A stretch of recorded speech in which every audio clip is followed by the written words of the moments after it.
Through of the Tanfoglio Stock 1 green, and I'll throw in a comparison or two if I find it useful. Some data is added on the screen. This box is nothing special. It's red, it's sturdy. It has basically no extras. We have the gun with one magazine and one spare magazine. There's also a small toolkit. There's supposed to be a lock in here, but it's disappeared as this is not a brand new gun. We can see the gun. It is a upgraded olive green Cerakote finish variant. It's supposedly a limited edition. Where it differs from the standard stock one is in the color. The sights might be an upgrade. Depends on the sights that you get with the stock one. As far as I know, it can come with both the super sight, which this also comes with, adjustable windage elevation, and it can also come with a non-adjustable sight. This is definitely the sights to have. Adjustability is very nice. This also comes with an upgraded trigger. I'm not sure I necessarily prefer one trigger over the other, but there is a difference. The stock one also comes in either small or large frame. The stock one green comes in small frame only. That's something to keep in mind. Else, we can see the olive green with these black details. And all in all, I really like the aesthetics of this gun. The black aluminum grip panels are really nice, make for a nice grip and for a comfortable shooting experience. However, they turn really cold in the wintertime, so you might feel uncomfortable shooting barehanded. The Shadow has rubber grips. This is a personal preference thing, but I prefer the grip of the Shadow. But that's one of the reasons why I never bothered getting the Shadow 2, which has the standard aluminum grips. You can also see here the standard sights that can come with the regular stock one. The safety has a really nice assertive click to it. Really easy to manipulate without changing the grip. Don't believe it can be placed on the other side. The Shadow safety is much less assertive, but it is you can see it's much less assertive, but it is ambidextrous. Front sight. The gun comes with a traditional combat steel front sight. The owner, though, swapped that out with a fiber optic one, and it improved the gun a lot.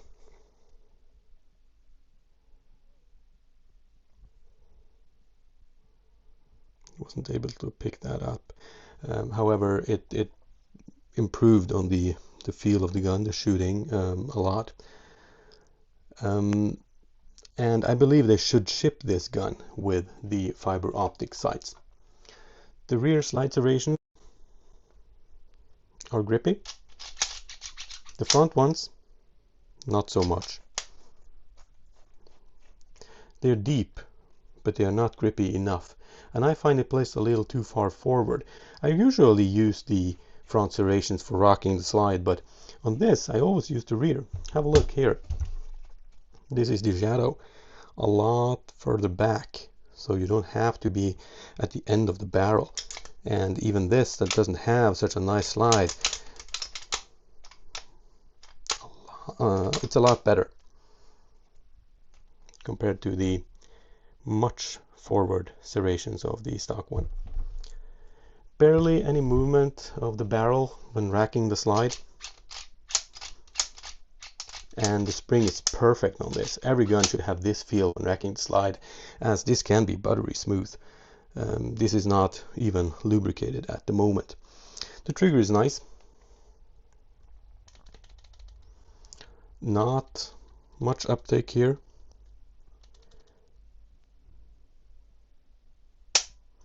And not a lot of over travel. The curvature of the trigger, I find it a bit excessive compared to the Shadow. I actually prefer their Shadow trigger. The Shadow trigger, in comparison, has much more uptake, but less over travel. It breaks and then immediately stops. Overall, with the trigger, while the trigger is nice and tight, I actually prefer the Shadow. I'm not going into detail about the double action capabilities. I'm not interested in that, but it's long and super heavy. That was really heavy. This is also heavy, but it's a lot smoother, actually. Okay, much prefer the double action of the Shadow. Magazine release, tight. The mag eject is reliable. Feels better than on the Shadow. This is just mushy and soft in comparison. Magazines, quite standard steel magazines, easy to load. The spring gives and settles, so it's a breeze to load these magazines. So, what is the conclusion? Tanfoglio, priced at around 1800 USD in Norway. The standard stock one is about 150 USD less. This is the obvious choice. The sights alone are worth it, and slightly updated trigger, better trigger. There aren't many of these for sale used. That said, new price on this is too high. This should be a 1300 USD gun, not worth to pay full price, at least in Norway with these prices. The CZ Shadow could be bought for around 700 USD new a couple of years ago, and about 400 used, and it can still be bought used for that price. The used CCs is a lot higher, so these are fairly easy to get hold of. Now the prices have begun to creep upwards of 1400 USD, and that's too much. They actually cost the same as the Shadow 2 now. The importer in Norway is really going off the rails at the moment, not worth buying new. An example, the Shadow 2 Compact is on sale for about $2,300. That is ridiculous. So the conclusion is, if you come across either at a sale price or a not too worn used one, go for either. If I had a choice, I'd choose CC. Both are great guns and can be both your beginner and forever gun.